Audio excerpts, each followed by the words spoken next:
The Paper Dragon by Marguerite W. Davol, illustrated by Robert Sabuda.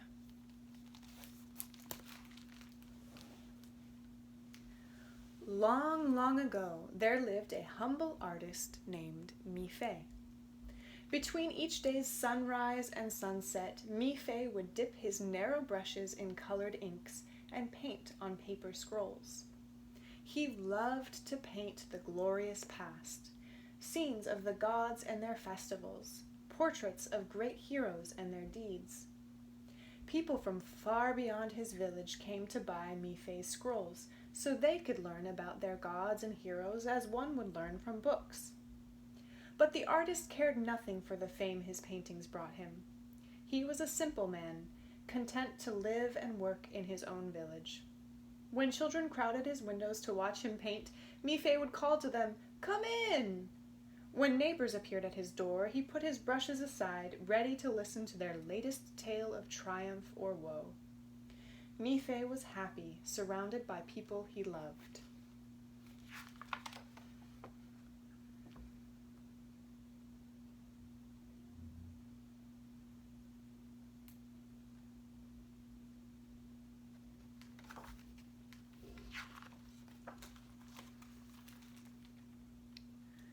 One morning, Mi-Fei's work was interrupted by shouts outside his window.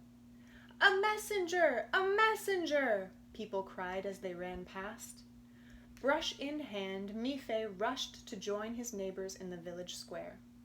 The messenger, Mu Wang, brought distressing news. "The great dragon of Lung Mountain, Sui Zhen, has awakened from its 100-year sleep and is loose upon the land," the messenger gasped. "Its huge legs have trampled rice fields into mud, and the winds created by its lashing tail have uprooted the mulberry trees, destroying the silkworms. Sui Zhen's fiery breath has scorched the tea leaves on the bushes. Villages everywhere are in ruins." "Someone must face the dragon," Mu Wang warned the crowd. "Someone must convince it to sleep once more, or your village, too, will be crushed under the weight of Sui Zhen."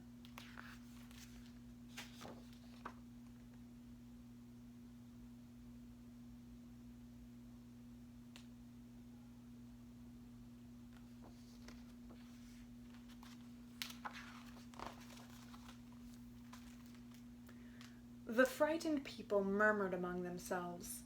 Was anyone in their village brave enough and clever enough to confront a dragon? One by one they turned to Mi-Fei. "You know all about gods and heroes," one of the villagers said.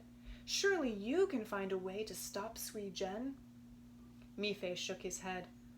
"I am no hero," he protested, "only a simple artist who paints the past. All I know of heroic deeds has been told to me by others."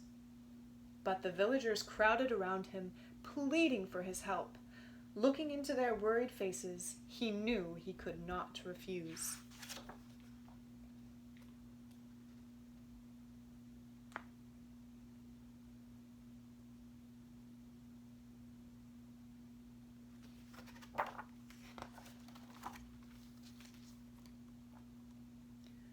The next morning, Mi-Fei tucked some rice cakes into his pack, along with brushes, paper, and ink.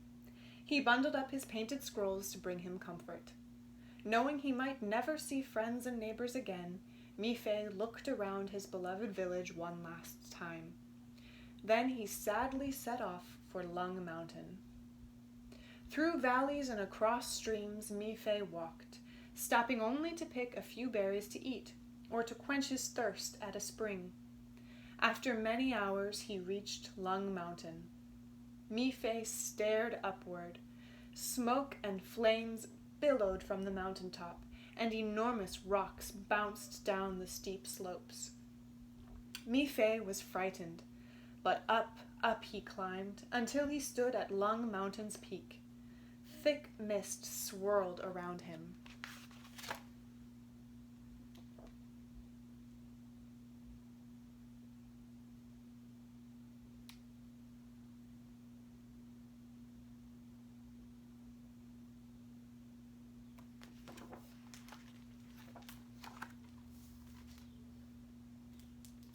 Then, through the mist, with a rumbling roar so loud Mi-Fei thought his head would burst, the dragon appeared.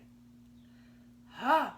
Who dares to disturb Sui Zhen, the source of fire, the heart of the mountain?"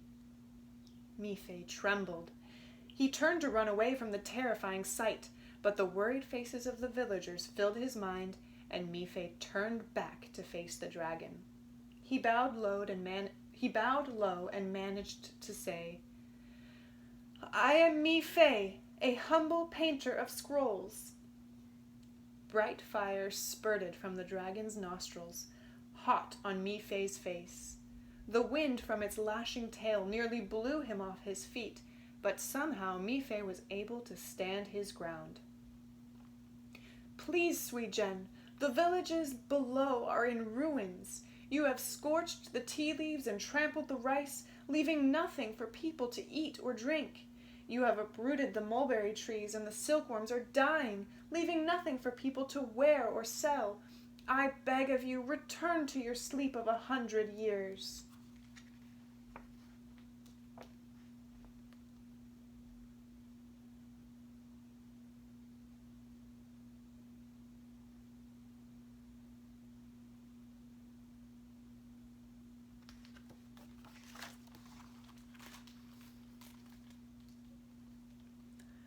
Huge scales glistened as the dragon coiled itself into a tight circle. Its red eyes glowed. "Ah, Mi-Fei, know that before I return to my ageless slumber, someone must perform 3 tasks. Until then," thundered the dragon, its forked tongue flicking in and out, "I must prowl the countryside, trampling and burning all in my path." Mi-Fei sighed. Could a simple artist stop Sui Zhen's devastation?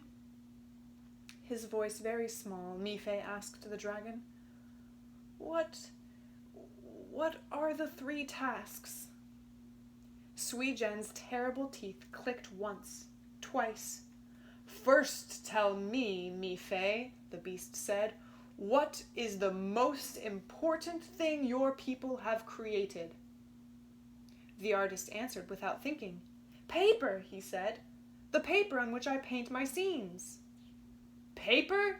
Indeed," the dragon howled with laughter.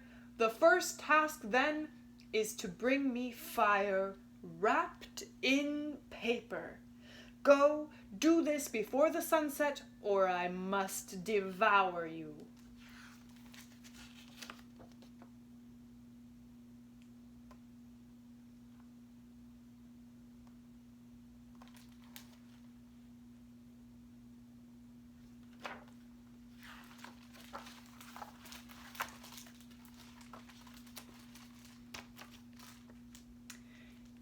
Mi-Fei crouched behind a large rock, seeking shelter from the dragon. He shook his head. "How can I carry out Sui Zhen's task?" he said to himself. "Impossible! I was foolish to say paper, important as it is to me, instead of brass or tin, but paper." Mi-Fei looked down at the bundle of scrolls he had carried from his village. "People far and wide learn of their history from my paper scrolls," he thought. "Perhaps knowing about the past can help me find answers for the present." Mi-Fei unrolled one scroll after another, looking at each of them carefully.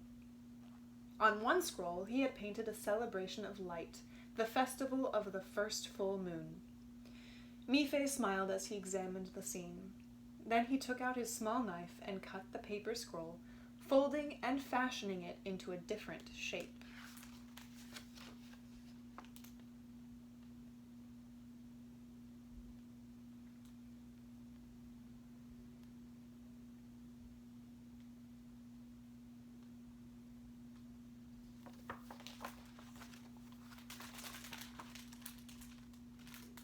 Before the sun slid from sight, Mi-Fei returned to face Sui Zhen.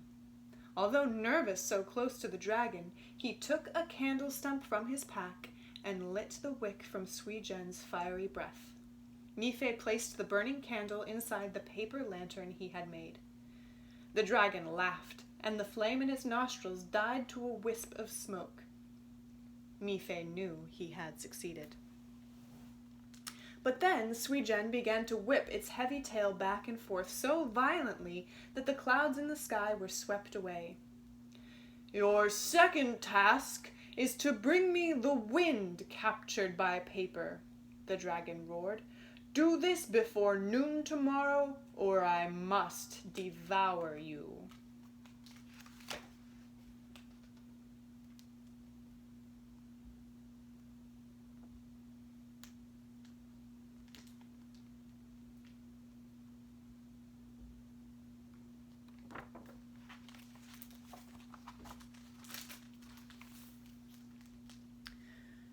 Mi-Fei slept very little that night. He had solved the first task, but the second seemed far more difficult.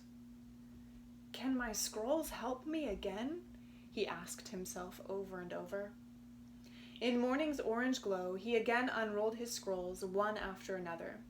Mi-Fei stared at one, a hero's rescue of a beautiful princess lost in the hot desert, then nodded.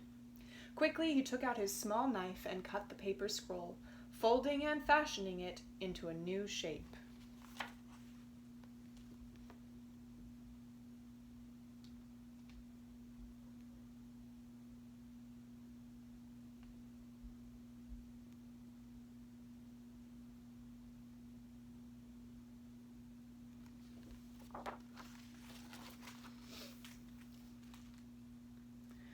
Mi-Fei found the dragon resting its eyes closed. He approached the scaly beast, and with the folded paper began to fan its face. The wind captured in the fan tickled Sui-Gen. Opening its eyes, the dragon laughed once more and lazily uncoiled its massive tail. Mi-Fei knew he had succeeded again. But almost instantly, Sui-Gen opened its red eyes wide and bellowed, "Your third task is to bring me the strongest thing in the world, carried in paper. Do this before sundown, or I must devour you."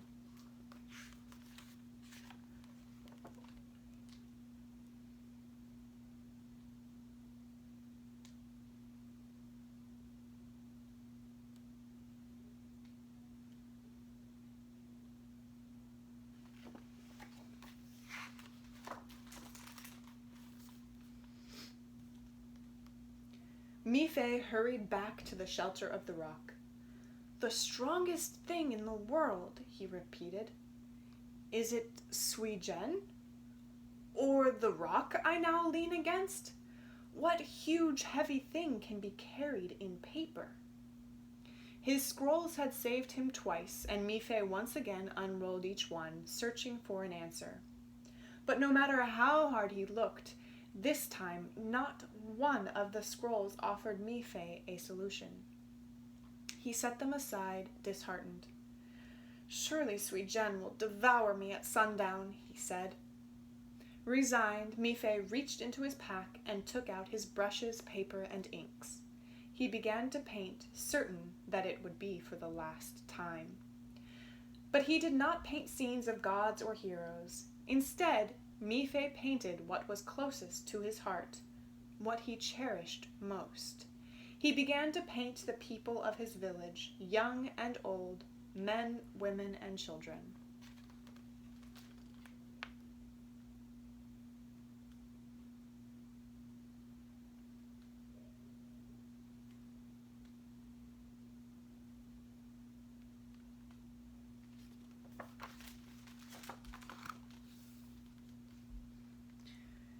Mi-Fei worked until the sun arced low in the west, then wearily laid his brushes aside. He looked at the familiar world he had recreated, the faces of friends and neighbors he loved. Words began to crowd his head, take shape, and become a poem. Mi-Fei picked up his brush and made the poem a part of his painting. When he had finished, Mi-Fei looked for a long time at what he had created. Then he smiled and nodded. He knew what he would do. This time, Mi-Fei did not cut the paper or fold it into a new shape. Instead, he carefully rolled up the scroll and tied it with a red ribbon.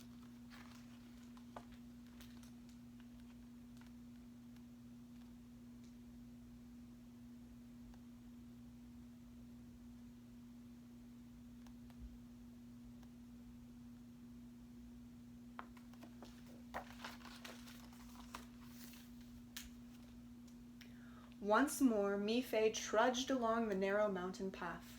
The enormous beast lay waiting, its great length coiled around and around the mountaintop.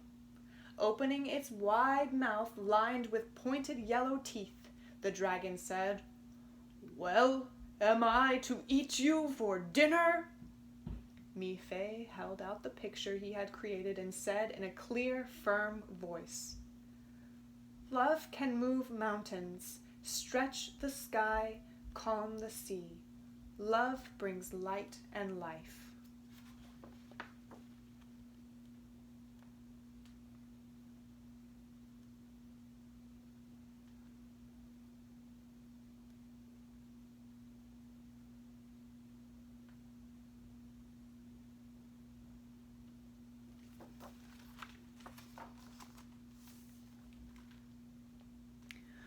When he had finished, Mi-Fei looked into Sui-Zhen's eyes. He was astonished to see that the dragon was shrinking. In a whisper rather than a roar, Sui-Zhen said, "Thank you, Mi-Fei. You have found the way for me to sleep once more. Truly, the strongest thing in the world is love." With that, the dragon became smaller and smaller until, with a flip of its tail, Sui-Zhen disappeared. In its place, Mi-Fei found a small paper dragon. He carefully placed it within the scroll to take back to his village.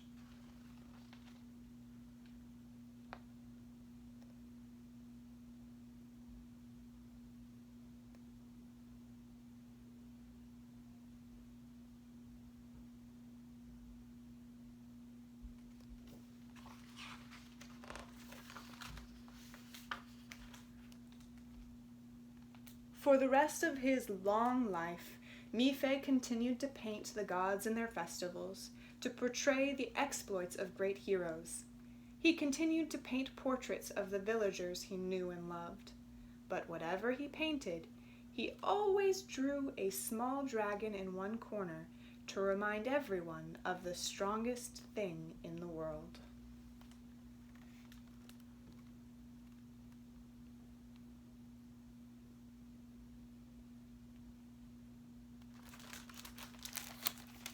The end.